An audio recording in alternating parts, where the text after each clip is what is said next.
Comrades, sisters and brothers, भाइयों और बहनों, आज आपको मैं बधाई देता हूं कि आपने भगत सिंह को घर लेके आए। और ये एक बहुत अहम बात है कि आज उनके विचारों का 100 साला शुरू होता है। तो जब उन्होंने पहला काम जो किया था 1925 में, वो ये था कि नौजवानों को अपने आप को तैयार करना है, तभी हम भारत में एक ऐसी तब्दीली ले के आ सकते हैं जो तब्दीली इस लोगों को उनकी मेहनत का फल देगी, जो उनको अपने जीवन का मालिक बनने का हक देगी। ये आज़ादी का मतलब था। और 1925 में उन्होंने नौजवान भारत सभा और स्टूडेंट यूनियन बनाई। लाहौर में स्टूडेंट यूनियन के 900 विद्यार्थी मेंबर थे। और उस पर उन्होंने क्या कहा कि अगर हम समाज को बदलना चाहते हैं तो पहले नौजवान अपनी कमज़ोरियों को से मुक्त हों। और वो कमज़ोरियाँ क्या हैं? वो कमज़ोरियाँ हैं कि हम धर्म के नाम पे जुनून में चले जाते हैं।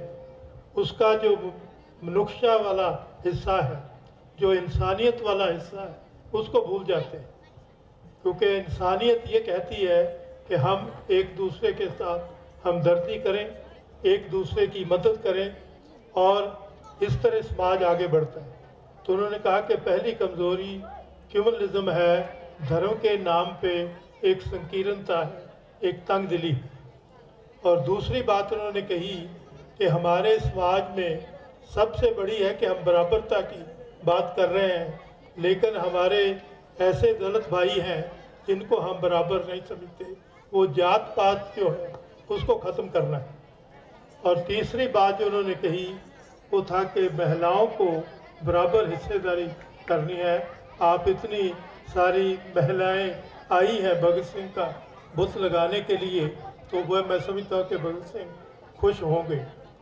और चौथी बात जो उन्होंने कही कि नौजवानों को हर चीज़ का कारण समझने के काबिल बनना है।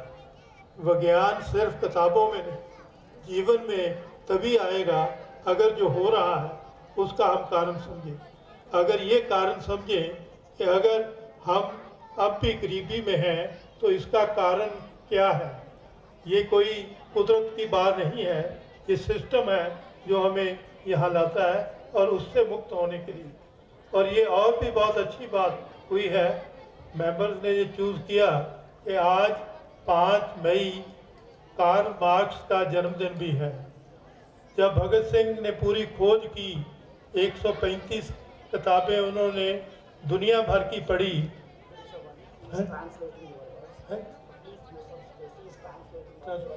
Okay, we do now.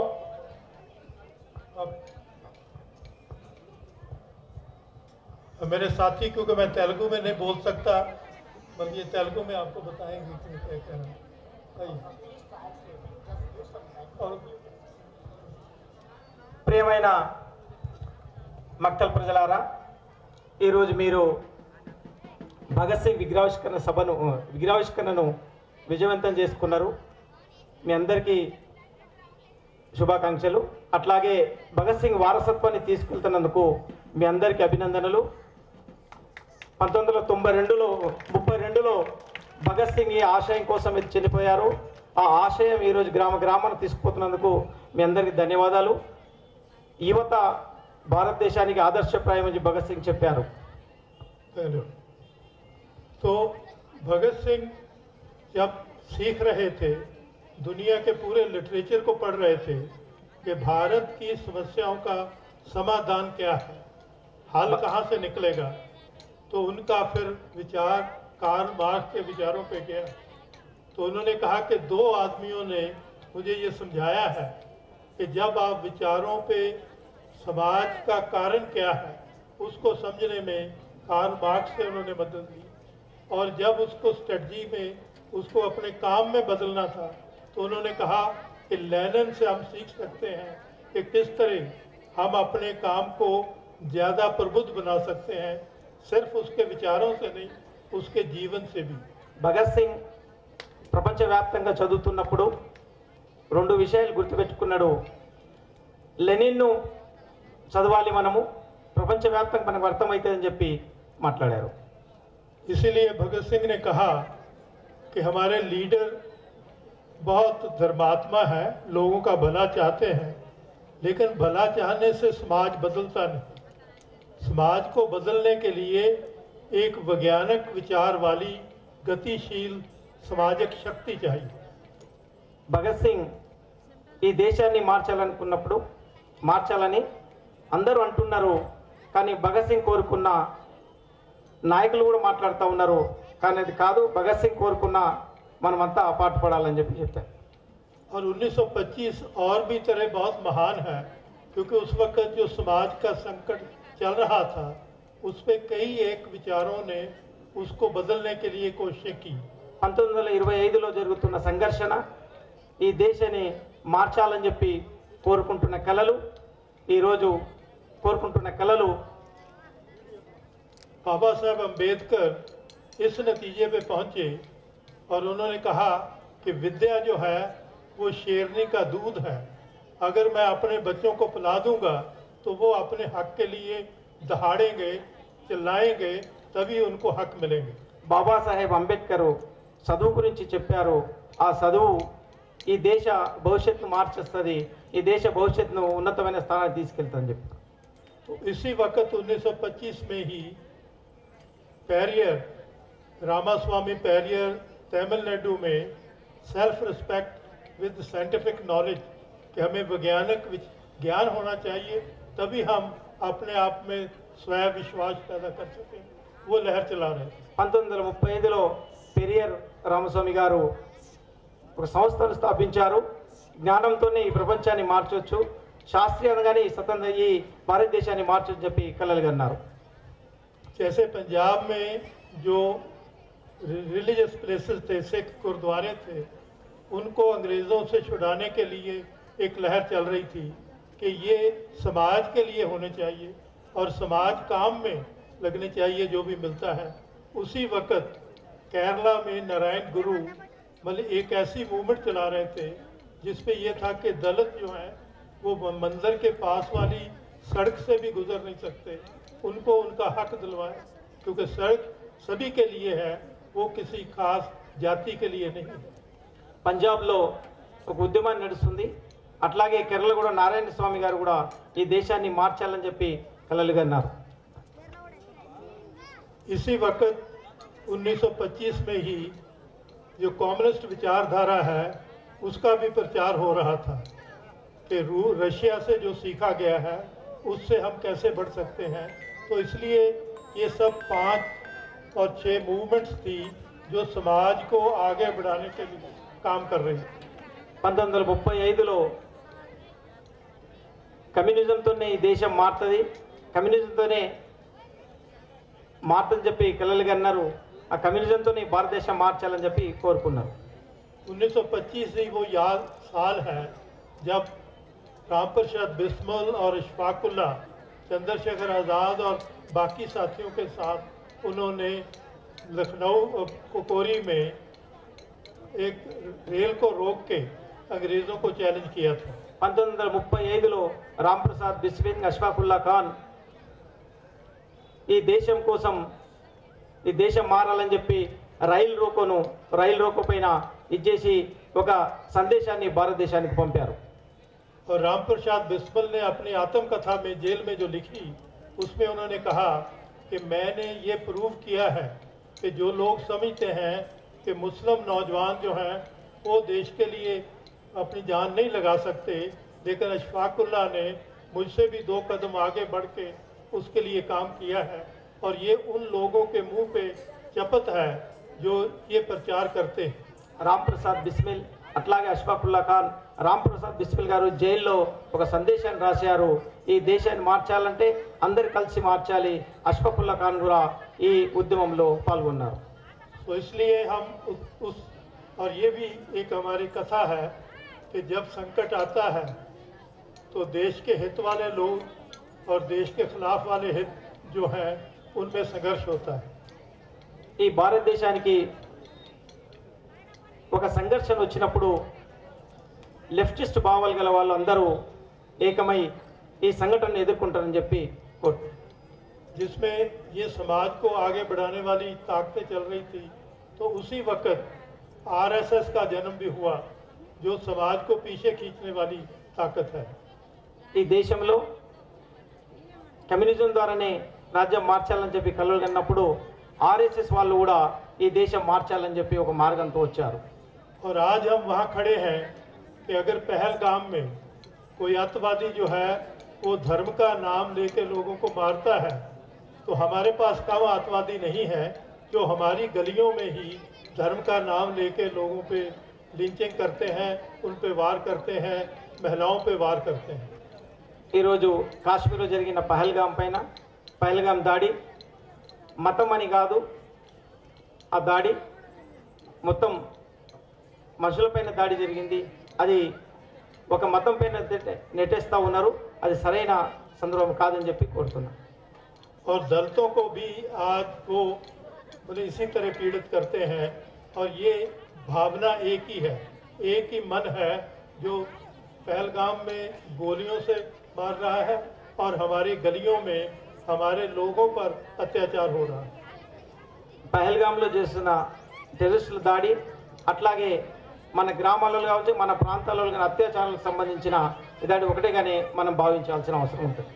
और एक चीज़ जो हमें इन शहीदों से, भगत सिंह और उनके साथियों से सीखना है, वो मेरे मन में भी प्रश्न था कि वो बड़े क्यों हैं, हम उनको प्यार क्यों करते हैं. तो बंगाल के बुजुर्ग रेवोल्यूशनरी नलिनी किशोर गुहा से मैंने ये प्रश्न किया कि भगत सिंह को इतना क्यों माना जा रहा है, कहीं मुझे गलतफहमी तो नहीं है कि वो मेरे मामा हैं इसलिए बड़े लगते हैं. ఈరోజు భారతదేశంలో భగత్ సింగ్ను ప్రతి ఒక్కరు స్ఫూర్తితో కొలుస్తూ ఉన్నారు. బెంగాల్లో కూడా కొలుస్తూ ఉన్నారు. అట్లాగే మా మామ అయినటువంటి భగత్ సింగ్ను ఈరోజు కొలుస్తూ ఉన్నారు. వాళ్ళ ఆశయం గొప్పది కాబట్టి అందరు కొలుస్తారని చెప్పి భావిస్తూ ఉన్నారు. उनके प्रश्न जवाब ने मुझे नई दृष्टि दी कि वो कहते हैं कि भगत सिंह और उनके साथी जब आए तो वो लोगों के प्रेम के प्रति प्रेरित थे, लोगों के जीवन को बदलने के लिए. और इसीलिए भगत सिंह B.K. दत्त ने अपने असेंबली केस में बयान में कहा था कि हम बहुत हम्बली ये कहना चाहते हैं, बड़े निम्रता से ये कहना चाहते हैं कि हम इतिहास के संजीदा विद्यार्थी हैं, अपने लोगों के हालात को जाना है और वो क्या लोग चाहते हैं उसके लिए हम लड़ रहे हैं. భగత్ సింగ్ ఆశయం, భగత్ సింగ్ కలన కలలు ఈరోజు మనమంతా నెరవేర్చాలని చెప్పి కోరుతా ఉన్నాను. भगत सिंह ने जो विचार बनाए उनको जीवन में कैसे जिया, उसकी एक छोटी सी कहानी मैं आपके साथ करता हूँ. जब वो कहते हैं कि जात पात से हमें ऊपर उठना है, तो वो खुद कैसे प्रैक्टिस कर रहे हैं. భగత్ సింగ్ ఏ కలలు కన్నాడో జాతి మతం అనేది కాదు, అందరూ మానవత్వంగా వెలగాలని చెప్పి కోరుకున్నాను. जेल की फांसी कोठरी में आपका मल मूत्र आपको जेल के कमरे में ही करना पड़ता है, और एक नौजवान आता है और वो मल मूत्र उठाता है. భగత్ సింగ్ జైల్లో ఉన్నప్పుడు తాను మలమూత్రాలు ఒకటేతో చేసుకున్నప్పుడు, అంటే జైల్లో ఉన్నప్పుడు ఒకటేతో ఉంటుంది కాబట్టి మన మిత్రుడు మాట్లాడుతున్నప్పుడు, మిత్రుడు సందర్శిస్తున్నప్పుడు ఆ జైలుకు తాను ఒక విచారణ చేస్తూ ఉంటారు. उस लड़के का नाम था बोगा. ఆయన పేరు అబూగా. पहले दिन से ही भगत सिंह उसे गले लगाते, మొదటి రోజే ఆయన భగత్ సింగ్ హత్తుకుంటాడు. और उसको वो बेबे कहते थे कि तुम मेरी माँ हो. माँ को बेबे कहा जाता है. वो कहते तुम मेरी माँ के बराबर हो, इसलिए वो उसे प्यार करते. और जब वो नौजवान भले इसमें परेशान होता कि सरदार तुम मुझे हंसी मजाक कर रहे हो कि मुझे अपने गले लगाते हो, दूसरे लोग तो दूर खड़े भी होके मेरे शाये से भी डरते हैं. तो तो इससे उन्होंने कहा कि मेरी ज़िंदगी में 2 व्यक्तियों ने मेरा मलमूत्र उठाया है, एक मेरी माँ ने बचपन में, और अब उस रिश्ते में तुमने मलमूत्र उठाया है कि मैंने तो बेबे के हाथ की रोटियां खानी हैं। तो जेलर कहने लगा कि वो तो जा चुके हैं। तो उन्होंने कहा कि नहीं, मेरी बेबे तो मेरे पास रोज आती है। तो वो डर गए कि इनकलाबियों का पता नहीं इन्होंने क्या सिस्टम बनाया हो। तब वो जब ज़्यादा परेशान हो रहा था तो फिर उन्होंने कहा कि बोका ही मेरी बेबे है, क्योंकि ये वही काम कर रहा है जो मेरी बचपन में मेरी माँ ने मेरे साथ किया। तो इसलिए मतलब कि चीज़ों को जीना, विचारों को आप सिर्फ विचार ही नहीं, उसको कैसे ज़िंदगी में जीते हैं, ये महान बनाता है। और आखिरी बात जो है कि जब उनको फांसी का हुक्म हो गया और फांसी की 3 दिन रहते थे, तो उन्होंने गवर्नर के नाम एक चिट्ठी लिखी और उसमें लिखा कि आपकी अदालत ने हमें किंग के खिलाफ, बादशाह, अंग्रेज़ बादशाह के खिलाफ जंग लड़ने के लिए सज़ा दी है, और अगर हम जंगी कैदी हैं, ये तो हमें बड़ा स्वाभिमान हो रहा है, अपने आप पे मान हो रहा है कि हम चंद नौजवानों ने इतने बड़े साम्राज्यवाद के खिलाफ जंग की। लेकिन आप वो जंगी कैदियों वाला हमारे साथ बर्ताव नहीं करेंगे, आप फौज की टुकड़ी भेज के हमें नहीं मरवाएंगे। लेकिन क्योंकि आपने जंग की बात की है, तो हम ये कहना चाहते हैं कि हम ये समझा दें कि ये भारत और अंग्रेज़ के खिलाफ जंग क्या है। तो उन्होंने कहा था कि जब तक लोगों को उनकी मेहनत का फल नहीं मिलेगा, जब तक किसान को उसकी मेहनत का फल नहीं मिलेगा, और जब तक कुदरती स्रोत लुटते रहेंगे, लोग उसकी रक्षा के लिए लड़ते रहेंगे, संघर्ष करेंगे, यही जंग है। और आखिरी बात, वो कहते थे कि मैं एक अब नारा लगाते हैं, लेकिन ये पूरा नारा समझा जाए तो वो कहते हमें हमारी ज़िंदगी की कीमत मिल जाएगी। संपूर्ण नारा है साम्राज्यवाद मुर्दाबाद, इनकलाब जिंदाबाद।